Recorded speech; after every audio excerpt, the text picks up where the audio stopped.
Assalamualaikum warahmatullahi wabarakatuh. Kembali lagi di sini, saya akan menjelaskan tentang perkembangan kognitif menurut para ahli. Di mana di sini saya akan memaparkan tentang perkembangan kognitif menurut Vygotsky.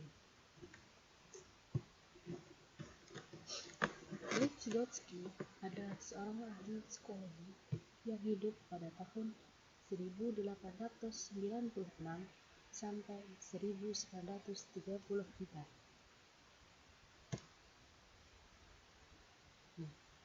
Vygotsky berpendapat bahwa perkembangan kognitif dan bahasa anak-anak tidak berkembang dalam suatu situasi sosial yang hampa.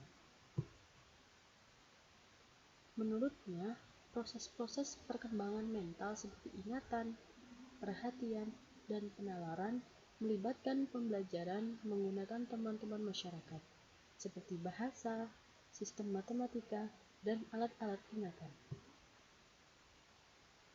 Teori perkembangan kognitif menurut Vygotsky ini mengacu pada konstruktivisme, yaitu di mana lebih menekankan pada hakikat pembelajaran sosial kultural. Perkembangan kognitif seseorang di samping ditentukan oleh individu sendiri secara aktif, juga ditentukan oleh lingkungan sosialnya secara aktif. Dari teori perkembangan kognitif Vygotsky ini dapat ditarik 6 poin penting. Yang pertama ada perkembangan kognitif melalui 2 tataran. Tataran yang pertama adalah tataran sosial, yaitu tempat orang-orang membentuk lingkungan sosialnya. Yang kedua adalah melalui tataran psikologis, yaitu yang ada di dalam orang yang bersangkutan itu.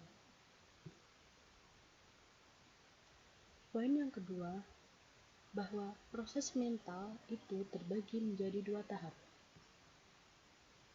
Tahap yang pertama disebut tahap elementary, yaitu masa praverbal di mana anak belum menguasai verbal.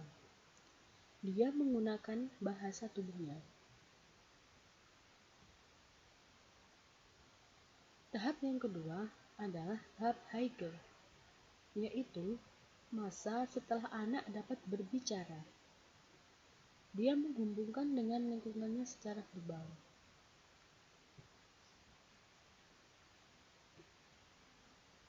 Poin yang ketiga adalah perkembangan kognitif melalui proses internalisasi yang bersifat transformatif, yaitu memunculkan perkembangan yang tidak sekedar berupa transfer atau pengalihan dari lingkungannya.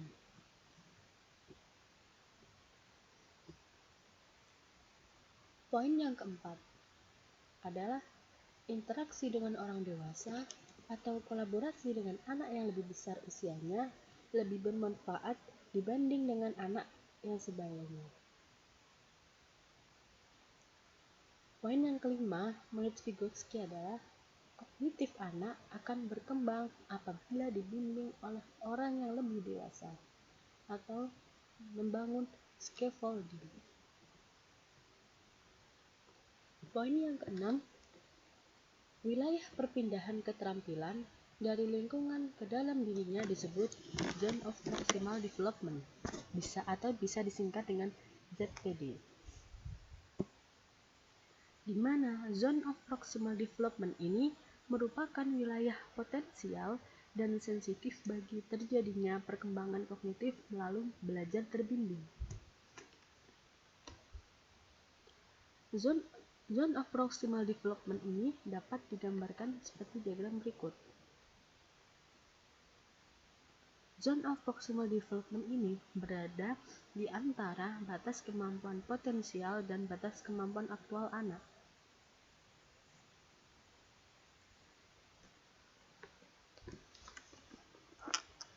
Zone of Proximal Development ini dapat dikatakan bahwa di mana antara apakah seorang anak dapat melakukan sesuatu dengan bantuan orang dewasa atau dia bekerja sama dengan teman sebayanya.